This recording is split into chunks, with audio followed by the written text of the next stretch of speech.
Hi, this is Matt Getter with Sherlock Home Inspections. Phone number is 971-212-7481. Website address is yourinspectionneeds.com. Today's date is Friday, August 18th, 2023. The address we're inspecting today is 5934 Southeast 79th Avenue, Hillsboro, Oregon, 97123. We are about to perform a video inspection of the property's main sewer line through the front yard exterior cleanout. The equipment being used today is the Ridgid Sea Snake. This is one of the best sewer cameras on the market today. Before we begin this video inspection, it is being noted that some sewer pipes made of clay, concrete, cast iron, asbestos, and Orangeburg may be in good working order and may never have had a clogged or sewer backup before. However, due to real estate transactions, attorneys, and lawsuits, Sherlock Home Inspection must recommend the following to meet the current codes. All sewer pipes should be watertight, made of cast iron, ABS, 3034 or HDPE pipe with all appropriate fittings and couplers.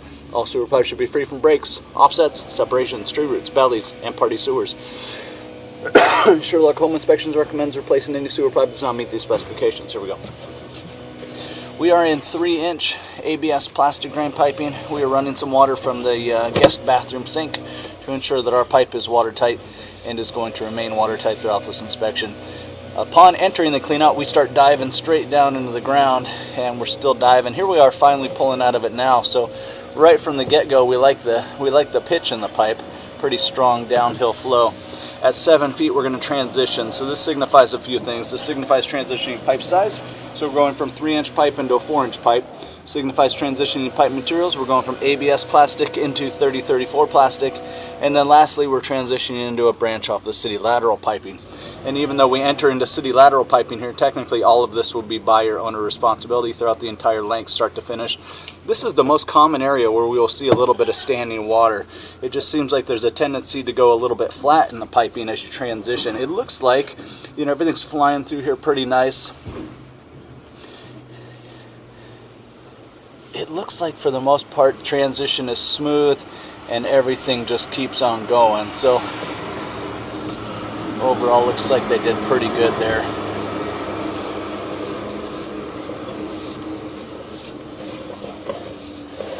The direction of the sewer pipe does run straight ahead to the street in front of the house. And all of the junctions of pipe, at least that we've seen so far, appear to be glued and watertight. Once we reach the lateral, we're going to turn off the pipe, drain everything out, look at the pipe one more time in reverse. Some of these long runs, it still has a downhill pitch, but not nearly as fast as some of the other areas, but it does look like we still, it's just kind of marginal in some areas. Not like a true water belly or anything like that, but you can see through most of the pipe we're flying downhill. And this last section especially, is just a little bit marginal. Let's see. You can see the water flow change, and we're just kind of a little bit flat coming through here. The camera head does not go submerged. It's not a true water belly or anything like that, but just a little bit marginal, and then we reach the lateral at 34 feet. We're going to turn off the water and the microphone, drain everything out, look at the pipe one more time in reverse.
Okay, so for the most part, it seems like the pipe has pretty well drained out. So we did turn off the water and wait a few minutes and then wait for everything to drain out.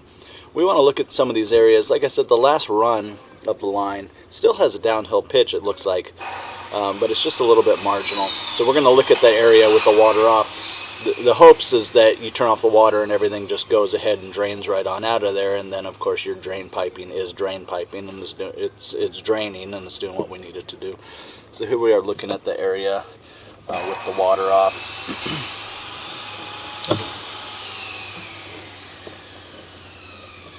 And you can see, for the most part, everything is draining out of there. There's no standing water or anything like that. It is just a little bit slow in this area.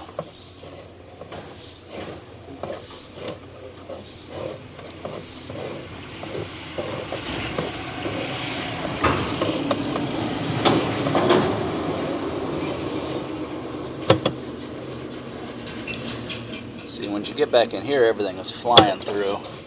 When you get up here, it's just a little bit slow. So maybe not a bad idea to pass the video and the report onto the builder just to get some documentation and inquire with the builder to see if he deems any necessary repairs. Again, it's very, very minor, but it is slow there. Excuse me. And you can see, as things go slow, then you have tendency for the debris to kind of accumulate. And then you get to some of the areas of the pipe where everything has been flying through here, and then the pipe gets real clean, so nothing hanging around.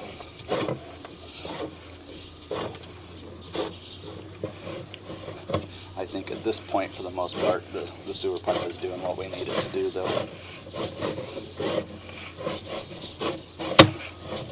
If no repairs are deemed necessary currently, then we'd recommend having a sewer scope every 3 or 4 years, keeping an eye on the pipe, and then if conditions ever worsen, obviously some repairs could be required in the future. Yeah, nice smooth transition there.